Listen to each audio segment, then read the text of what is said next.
Allah la yardo anil abdi idza akalal akla fayahmadahu 'alaiha aw yashraba syarba fayahmadahu 'alaiha.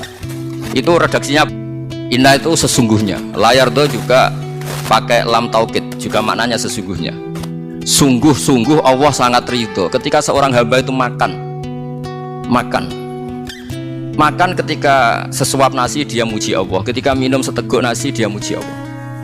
Itu kalau orang diridhoni Allah itu wali betul. Itu untuk jadi wali itu gampang, kamu makan ridho, kamu ninjak buminya Allah ridho seneng, kamu hidup keseharian aman seneng. Nah ini supaya sampean kita semua ngaji betapa panduan Rasulullah untuk menggapai ridho Allah itu banyak yang keseharian sekali. Saking kesehariannya banyak dalam hadis dan itu sahih. Nabi menyebut hal-hal yang keseharian. Hatta matas alu fi imra'atika, kamu punya uang kemudian istri kamu bisa makan, itu ibadah. Bahkan sebagian apa artinya kamu jabat? Entah apa saja jabatannya. Kalau bumi milik faksi, habis kamu. Kiai meskipun dai kondang umatnya jutaan, kalau likuifaksi di panggung hancur. Tapi nikmat-nikmat yang disebut Allah seperti kita kaji keseharian. Alladzi ja'ala lakumul arda mahda.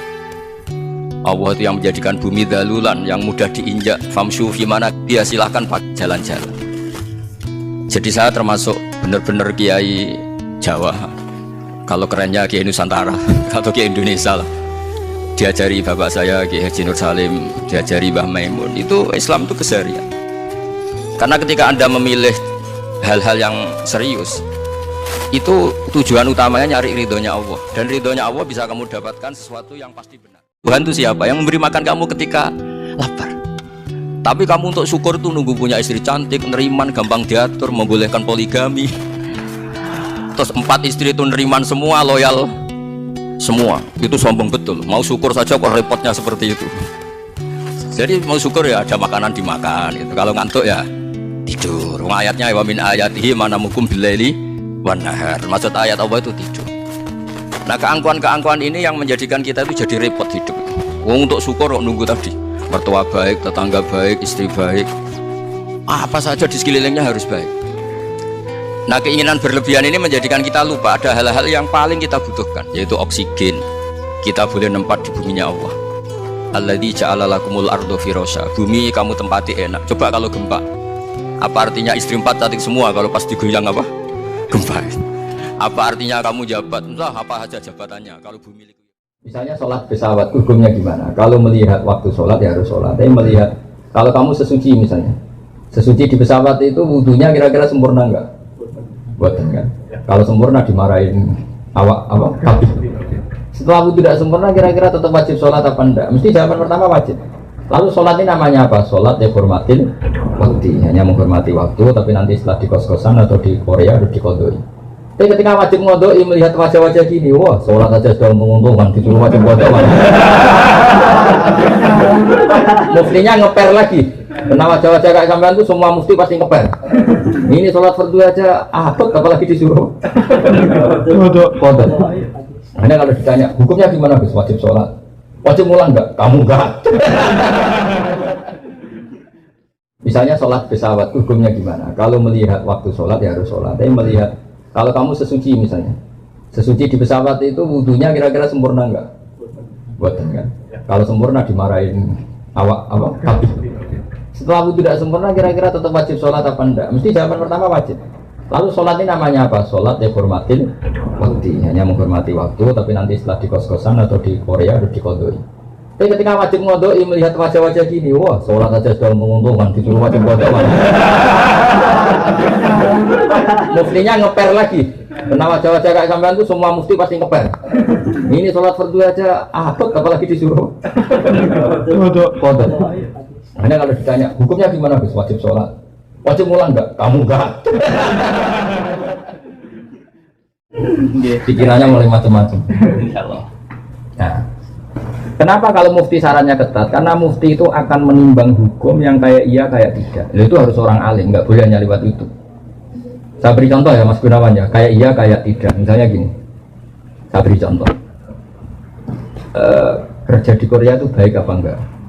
Kalau melihat sisi jauh dari keluarga agak baik. Tapi apa artinya deket tapi enak? Enak itu raine ketok terus kira atau ketok. Itu namanya enak. Jauh tapi gak enak karena veselnya kirimannya banyak. Panjang. Nah kalau istri kamu rata-rata nelpon kangen orangnya apa kangen kiriman? Nah itu kan terus ketika ada orang tanya baik mana merantau sama di rumah itu pas itu cuma itu hukum sosial. Hanya sholat atau syarat sah tidaknya nikah itu nggak boleh hanya sekedar ngaji di YouTube. Tapi kalau syarat ingin tahu kebaikan sudah cukup. Karena kebaikan itu ma'ruf, mudah dikenal oleh Jadi kalau syarat-syarat yang ketat harus ketemu gurunya, ngaji lama, terus akhlaknya harus baik, hafal Quran, hafal hadis itu syarat untuk mufti, ya Pak? Mufti itu begini loh, fatwa sesuatu yang jelimet itu namanya mufti. Kalau sampean kan nggak perlu seperti itu. Hanya dengar ngaji saya yang bisa dilakukan, yang nggak ditunda itu sudah selesai. Dan potongannya ya tunda semua. Misalnya saya ngaji, wajib nggak orang nyaur utang? Saya jawab. Wajib. Tahu toh? Ditunda apa langsung? Tunda. Ketika kangen keluarga wajib nggak terus ingin pulang atau ngirimin? Tapi ketika ada tadi tangan-tangan pikirannya mulai macam-macam. Ini penting sekali karena dulu ada solusi masyhur itu makalahnya Imam Syafi'i itu. Kata beliau fa'innal ghina anisya'ila bihi. Kalau kamu ingin tidak tergantung sesuatu, maka hindari sesuatu itu. Jangan memaksakan memenuhi sesuatu itu dengan memaksakan, tapi hindari sesuatu itu. Saya misalnya kalau nuruti kepengen misalnya, kalau saya dengan nafsu serakah saya, mungkin saya ingin punya mobil mewah, ingin apa saja. Tapi itu membuat saya tersiksa karena harus menyediakan ini itu. Ya sudah, tidak usah ingin. Sehingga mudah sekali. Makanya kata ulama dulu, fa'innal ghina anisya'la bihi. Untuk menjadi berkecukupan, usahakan banyak hal yang tidak Anda butuhkan. Semakin banyak hal yang kita butuhkan, maka kita akan tergantung akan sesuatu itu. Nabi Ibrahim ini pertama jadi Khalilur Rahman, kekasih Allah Khalilur Rahman. Iku mergi piyambake nu tersiksa protes. Terus kadang tiang saya ini butuh protes, tapi protes bareng kita demo. Protes itu tidak harus demo, protes. Ya Allah, dunia ini tidak fair. Engkau yang Tuhan, engkau zat yang begitu penting, engkau zat yang menciptakan langit dan bumi, engkau zat yang memberi rizki, yang bikin air, bikin oksigen, semua kebutuhan manusia, kemudian mereka tidak kenal engkau. Ini tidak fair.